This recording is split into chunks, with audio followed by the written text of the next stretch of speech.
Hey, what's up, GW? Coming to you live.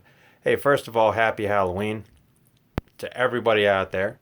Secondly, my man Zane is going to drop a new song tomorrow at 6 p.m. So y'all might want to check that out. I really am excited for it. And I'm telling you right now, the boy's got talent. And so just, yeah, check it out. Now, I was going to do a review of that movie, The Burbs, but I cannot find that DVD right now. And like I said, I'll tell you everything, but I'm going to tell you about it anyway. It has Tom Hanks, Corey Feldman, and it's a great film. If you haven't seen it, I did catch it on the Sci-Fi Network last night. I caught the tail end of it, and I don't know if I told you about that movie or not, so I'm just going to reiterate, and I'm going to try to do the best I can without the DVD, and we're going to talk about another movie called Psycho Cop Returns. Little Adam Rifkin film that we're going to mention along the way. But anyway, The Burbs starts out fairly, like a snapshot of suburbia. Tom Hanks plays Ray Peterson. Ray Peterson is your average suburbanite. And when new neighbors move in, things start getting, what's the word I'm looking for? A little bit weird, a little bit crazy, and throws the whole suburban community into paranoia by what happens in the movie. You're probably thinking, you know what, Greg, I live in suburbia. Nothing ever mundane happens here. Well, Ray's new neighbors are pretty strange. They do things like bang the hell out of their garbage with a stick by the streetlight. They have a home furnace that goes to 5,000 degrees. And if that wasn't weird enough, they very are rarely seen during the day. What makes this film interesting is the level of tension and paranoia. One of Ray's neighbors goes missing. And I'm not going to give away the ending, but it has the whole film is dealt around what happened to Ray's neighbors. Now, Rick Dukeman, you guys probably don't know that name, was a big comic in the early 90s, maybe a little bit in the late 80s. He was on Comic Relief. He plays Ray's neighbor, Art. Art is always trying to incite things. He's always trying to, freak out. And he's the one yelling fire in a crowded office just to see people's reaction. But in any event, they are joined by Mr. Rumsfeld, the actor who plays him. It's escaping me right now. But the three of them sort of get this notion that the neighbors have burned up their neighbor, and there is a crematorium in the crypt or in the basement. And Ray's paranoia is fueled one night when he's sitting there talking to Art, and he flicks on horror film to horror film, being The Exorcist, The Texas Chainsaw Massacre Part 2, and various other slasher films. And it sets the tone for what becomes in the third act. And if you haven't seen it, it has one of the drop-down funniest sequences in all of Tom Hanks' movies. And this is a very underrated gem. And I believe Joe Dante directed it, but I'm not exactly 100% sure, guys. Because like I said, I don't have the DVD with me, and I had it down here, and I don't know what happened to it. But regardless, Corey Feldman plays, I can't even think his character's name, but he plays the all-and-out party dude. He's a great character. I think his name's Teddy. I'm not sure. But in any event, getting back to the main idea of the story, one day when the family, the neighbors, who call themselves the Klopeks, that's their name, decide to go out, Ray sees the perfect opportunity with Art to go into the Klopeks' house and exactly see what's going on beneath the basement. However, that scene I just told you about, classic. They are invited over the Klopeks to, wish them, greet them as they go in the neighborhood.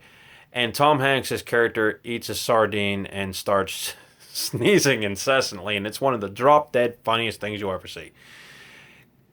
The ending culminates into something you never expect. Because on the outside, everybody in a small suburban community seems to know each other, right? You all know each other. You all go golf, and you all get to mail, and you say, "Hey, Mrs. Peterson, how you doing?" And they say, "Hey, Mr. Williams, how you doing?" You know. But what happens if there's something a little dark underneath the surface? You know. And Tom Hanks' character makes a good point in the finale of the film, telling Art, who's been fueling Ray's paranoia, you know what? We're the psychos. Only minutes later to be proved wrong. The Burbs is something of an underrated gem, and I think everyone should check it out. And it is one of my most favorite movies. And it borders the line between comedy and horror. Now, it is a PG-13, so y'all can check it out. That being said, again, I'm glad everybody had a good Halloween, and I'm glad y'all braved the elements. Now we're going to talk about a slasher movie, of a sequel of a slasher movie called Psycho Cop Returns. Now, if you don't know, Psycho Cop was an 80s slasher film spawned after Friday the 13th. And it stars Robert Schaefer. Back in the 80s, guys, as soon as Friday the 13th hit big, they had all kinds of massacre movies. They had Hospital Massacre. They had Prom Night Massacre. They had the Driller Killer Massacre. They had all kinds. I mean, you throw a rock, you would find a slasher movie, right? But one of the coolest ones was a movie called Psycho Cop, which was about a group of kids going up to a townhouse and partying their brains out and being taken out one by one by a devil-worshipping serial killer cop. And his name, guys, was Officer Joe Vickers. And it was a independent slasher. I mean, it didn't go anywhere. It didn't do anything. It just, was a body count film. Well, years later, we have Psycho Cop Returns. You can get this from Vinegar Syndrome Video. Vinegar Syndrome does put out a lot of these exploitation slasher movies that are not really mainstream. Now, the thing with this movie, guys, is that I saw it on Cinemax, and it was uncut. Uncut. When I rented the video at Primetime Video when they were still around, the shit was cut. There was a big debate on why that was cut. Apparently this film had a lot of nudity, and that's the other thing. Back in the 80s and early 90s when this thing was released, 92. Yeah, I had to look there for a second. This was about a bachelor party in a high-rise building, and Officer Joe Vickers shows up and starts taking body counts, guys.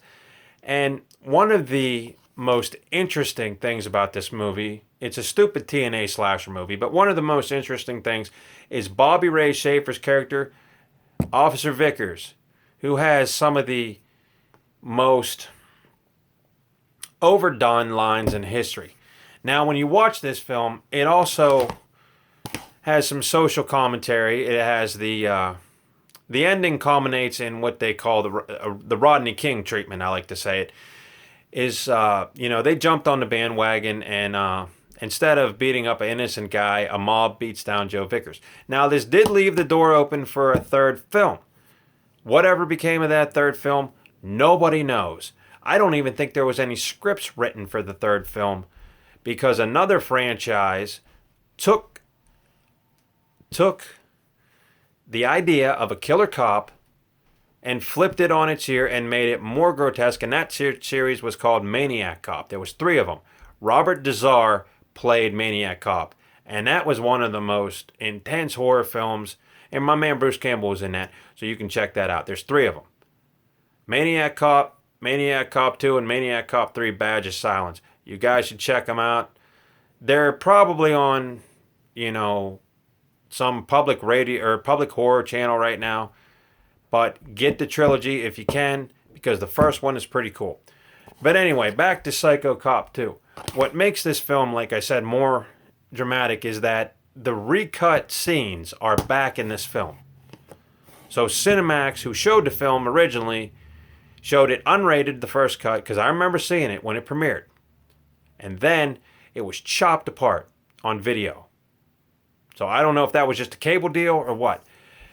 But Bobby Ray Schaefer has some of the best overdone lines in this. There's a lot of TNA in this, if that's what you guys, go for. The other thing is,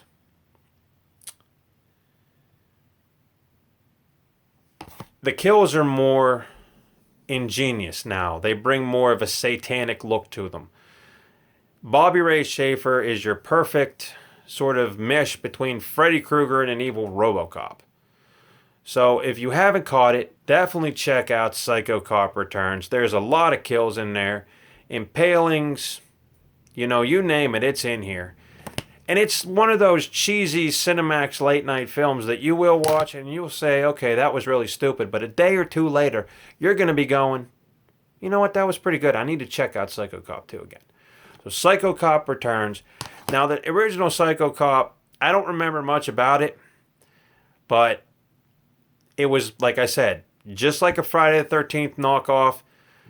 A little bit more bloodier, I would say, than the original Friday the 13th because, like I said, everybody was capitalizing on that trend.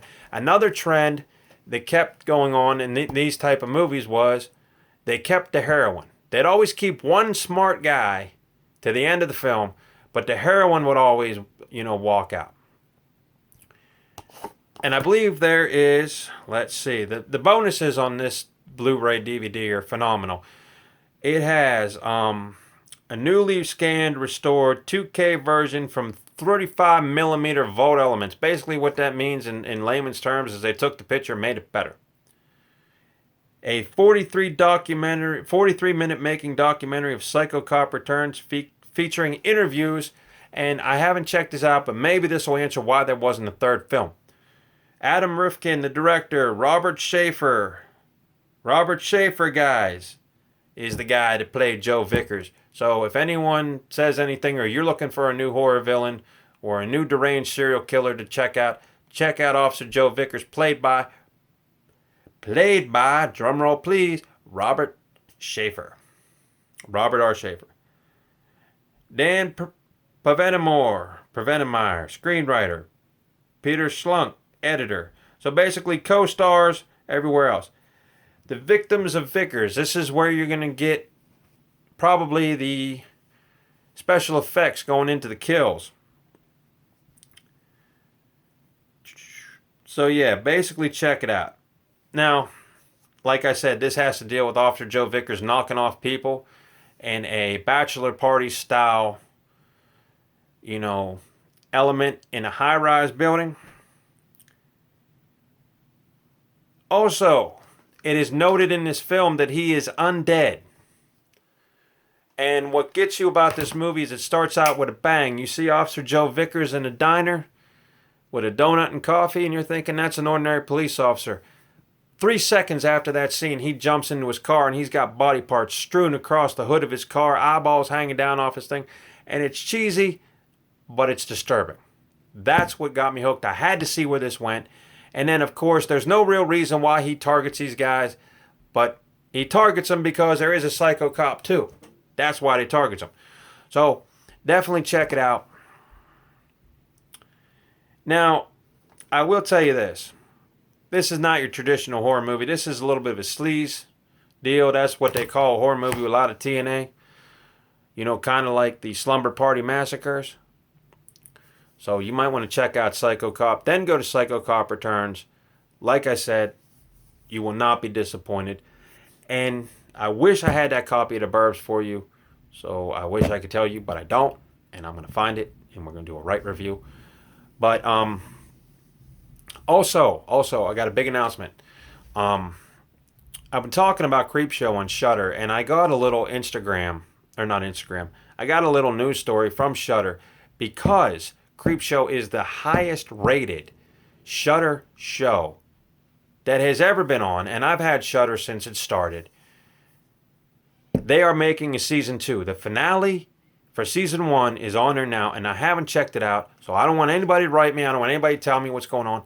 I want to find out for myself. I am going to review that for you on Saturday morning. I'm going to watch it, and I'm going to review it for you.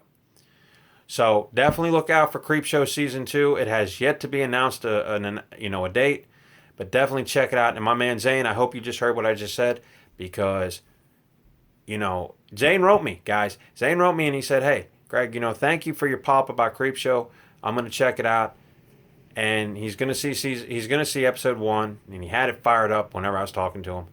But I'm telling you, it is probably right up there with Tales from the Crypt, and you guys know what I think of Tales from the Crypt.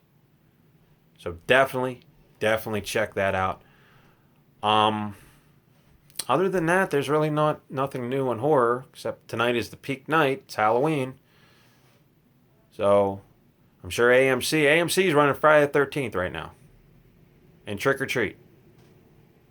So definitely tune into those. And I will see you Saturday morning with a review of Creepshow, the season 1 finale. It's GW. Happy Halloween, guys. I just want to say, too, that everybody deserves more candy than what they got for stepping out in this nasty weather.